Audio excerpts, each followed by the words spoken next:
Hello people, hope you're all doing great and welcome back to MotorHub. In today's video, I'll be showing you the KTM Duke 250 features and we'll see how does it feel to ride. Now before going further into the details, make sure you subscribe to my channel and also hit that bell icon to not miss any of my future updates. So the Duke 250 is available only in a single variant and two color options which are silver and dark grey. It is a quarter-litre offering from KTM which sits between the Duke 200 and the Duke 390 in terms of price, features, components and displacement of course.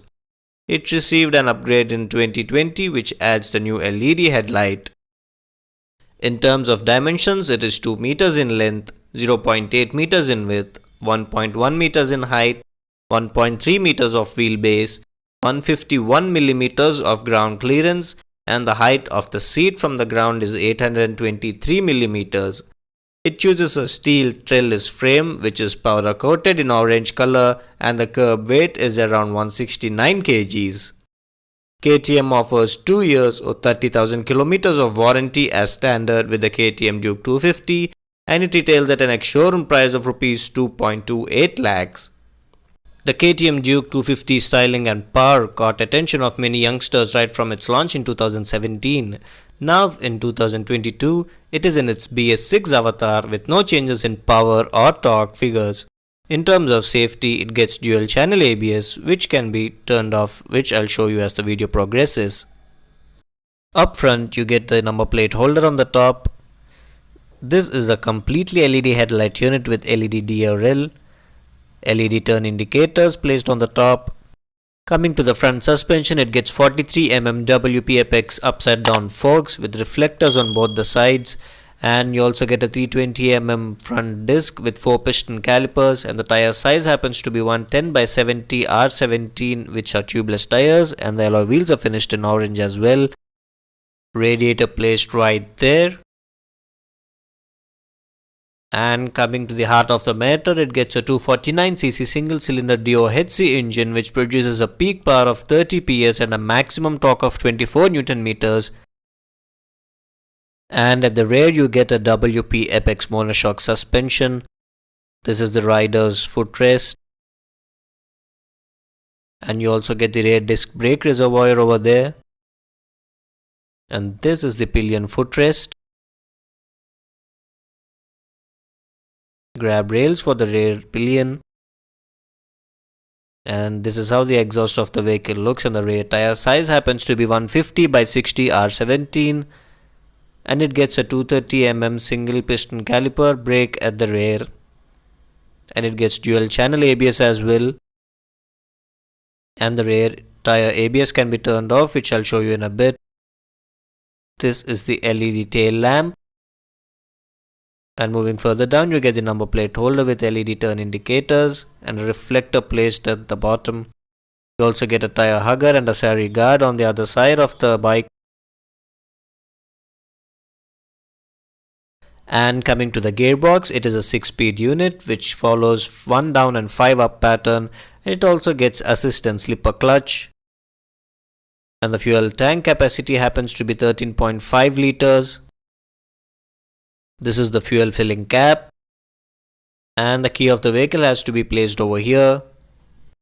Coming to the instrument cluster, it is a fully digital unit and you get some telltale lights on the top and to the right, and on the digital display it shows you the digital speed, tachometer, warnings, fuel level, engine temperature, clock, and you can also toggle between the actual fuel consumption, twin trip meters and the trip time. And this is to turn on or off the ABS of the vehicle. You need to keep and press the set button and release it to change it into supermoto mode, which is currently not happening and I don't know why. And in the supermoto mode, the rear ABS disengages. However, on the top you get a rev limiter light. Beside it is the neutral indicator and the check engine light as well, and to the right side of the handlebar you get the engine kill switch and the self start button, and to the left side of the handlebar you get the high or low beam switch. These are for the turn indicators. This is the horn switch and this is the pass switch. And this is how the rear view mirrors look of the Duke 250. Now let's listen to the exhaust note of the vehicle.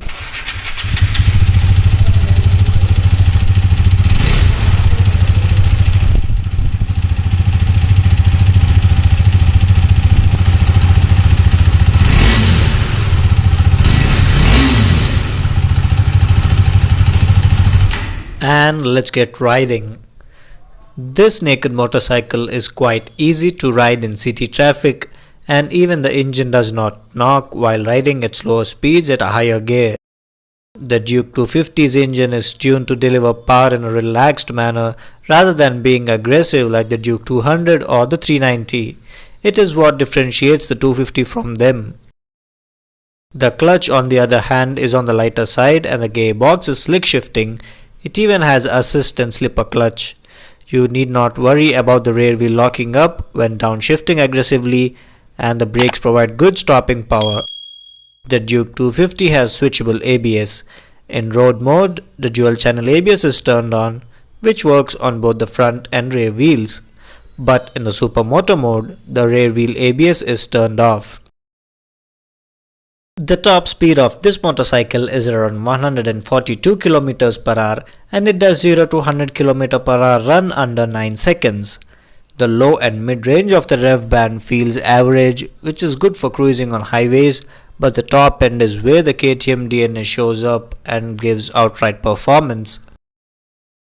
The suspension is a bit on the stiffer side, but then it handles corners well. The Duke 250 is more about performance than comfort. However, I find the seat cushion to be softer and comfier than the previous model.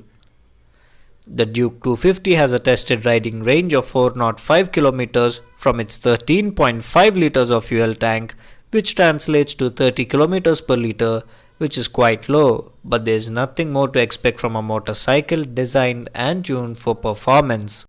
So guys, this is my take on the BS6 KTM Duke 250. Do stay tuned for the Duke 125, 200 and the 390 videos, and do not forget to like, share and subscribe.